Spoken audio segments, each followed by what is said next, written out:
भारत ने बंगाल की खाड़ी में 24 और 25 सितंबर को संभावित मिसाइल टेस्ट के लिए नोटिस जारी किया है।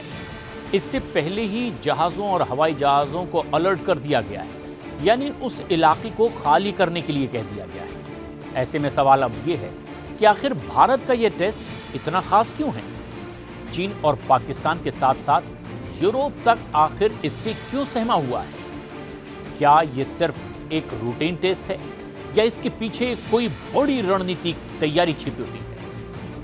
आज हम इसी राज को खोलने जा रहे हैं। जब भी कोई देश मिसाइल टेस्ट करता है तो सबसे पहले नोटेम यानी नोटिस टू एयरमैन जारी किया जाता है। यह दुनिया को पहले ही चेतावनी देने जैसा है, ताकि जहाज और प्लेन उस इलाके से दूरी बनाए रखें और टेस्ट सुरक्षित तरीके से किया जाए।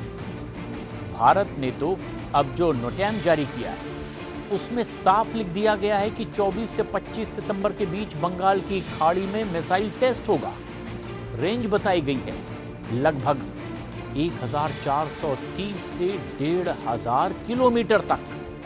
मतलब ये कि मिसाइल न सिर्फ पाकिस्तान बल्कि चीन के कई हिस्सों तक आसानी से पहुंच सकती है। और इसीलिए यह खबर सिर्फ तकनीकी नहीं बल्कि रणनीतिक भी है।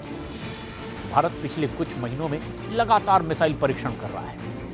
अगस्त 2025 में डीआरडीओ और स्ट्रेटेजिक फोर्सेस कमांड ने पृथ्वी 2 और अग्नि 1 के कई परीक्षण किए। इससे पहले भारत ने अग्नि 5 का भी सफल परीक्षण किया और इसकी रेंज 5000 किलोमीटर तक की है। यही वो मिसाइल है जिसने चीन और यूरोप तक में टेंशन फैलाई हुई है। और ये सारे परीक्षण सिर्फ ताकत दिखाने के लिए नहीं बल्कि यूजर ट्रायल भी होते हैं, ताकि सेना को भरोसा रहे कि मिसाइल हर हाल में सही टारगेट पर पहुंचेगी।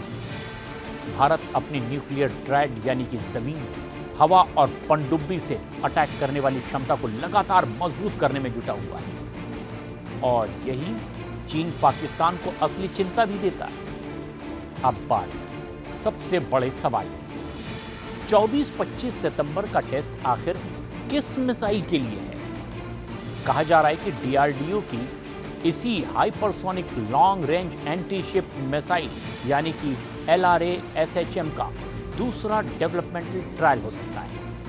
यह मिसाइल मैक 8 से मैक 10 स्पीड तक जाती है और रेंज होगी 1500 किलोमीटर तक।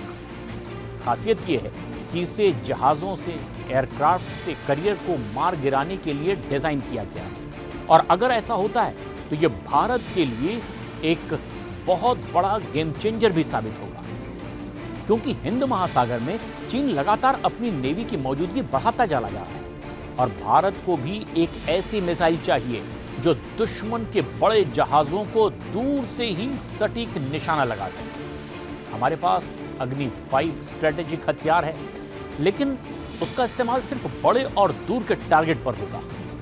लेकिन 1000 से 1500 किलोमीटर वाली मिसाइलें टेक्निकल और रीजनल डिटरेंस के लिए होती है और ये तेजी से लॉन्च होती है और साथ ही साथ सेकंड स्ट्राइक कैपेबिलिटी को भी मजबूत करती है। यानी कि एक तरह से ये मिसाइलें हमारी सुरक्षा का मिडिल लेयर भी होती हैं। और चीन इसीलिए परेशान है कि भारत की ये मिसाइल उसके तिब्बत और यूनान जैसे कई इलाकों को कवर भी कर सकती है। पाकिस्तान इसीलिए डरा हुआ है क्योंकि उसकी पूरी जियोग्राफिकल चौड़ाई 1500 किलोमीटर से भी कम है। यानी भारत की ये मिसाइल पाकिस्तान के किसी भी हिस्से को मिनटों में हिट कर सकती है। और रही बात यूरोप की, तो असल में अग्नि 5 की रेंज 5000 किलोमीटर की है, जिसमें यूरोप के कई हिस्से आ जाते हैं। और यही वजह है कि भारत के हर बड़े मिसाइल टेस्ट पर यूरोप में भी खलबली मच जाती है। ऐसा ही इस बार भी हो रहा है। भारत की रणनीति हमेशा से क्रेडिबल मिनिमम डिटरेंस पर आधारित रही है, यानी कि हम कभी अटैक करने के लिए नहीं बल्कि दुश्मन को रोकने के लिए हथियार बनाते हैं। और इसी रणनीति को मजबूत करने के लिए अब भारत ने न्यूक्लियर ट्रैड बनाया है। जमीन से मार करने वाली मिसाइल अग्नि सीरीज, समुद्र से मार करने वाली के सीरीज और हवा से मार करने वाले परमाणु बम वाले फाइटर जेट्स। 24-25 सितंबर का टेस्ट इसी डिटरेंस मैट्रिक्स का हिस्सा है। तो आने वाले समय में भारत सिर्फ बैलिस्टिक मिसाइलों तक सीमित नहीं रहेगा, बल्कि hypersonic weapons, anti ship missile और एंटी सैटेलाइट सिस्टम, इन सब पर काम तेजी से आगे बढ़ता जा रहा है।